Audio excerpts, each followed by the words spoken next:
So guys, good afternoon and welcome back to my channel guys. Ngayon ating content sa ating vlog ngayon, magbibigay po tayo ng B-complex na Bilamil para sa ating alagang mga manok para mahabol po niya yung mga yung panahon na kung saan hindi po niya sa kanyang improvement sa kanyang katawan. Ngayon magbibigay po tayo dito ng Bilamil. 0.3 po yung gagamitin ko rito kahit papano para gumana po yung kanyang pagkain. Okay?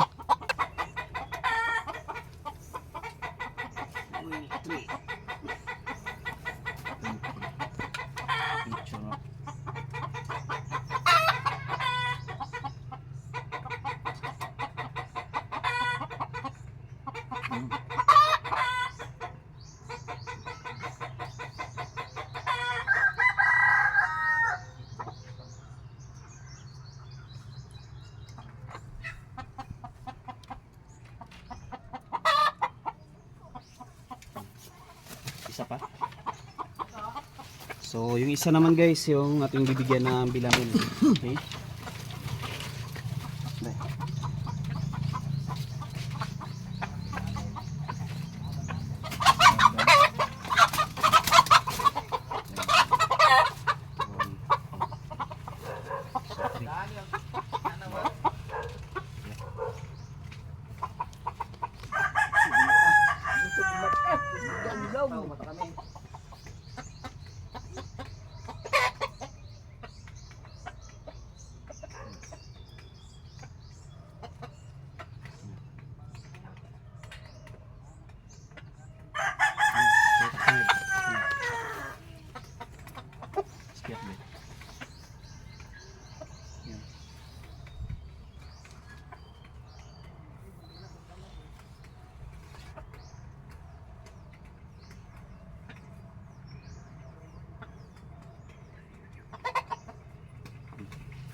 So yun guys, nabigyan natin sila ng dalawa ng Bilamil kasi yung nabili natin, hindi po nagbibigay yung tindera ng sana yung 6 na 0.6 ml lang sana, kaso yung binigay is 1 ml. So meron po tayo ditong sobra na ng 0.3 ml. So ibibigay po natin doon sa ating sa ibang manok na kung saan alaga ng ating kaibigan. Okay? So sayang din guys kung itatapon lang or baka masira din kapag nalagay sa chiller. So ngayon, ituturok na natin doon sa ating manok nating kaibigan dito. Okay? So ito guys, yung natira. Dito po natin siya ibigay. Okay?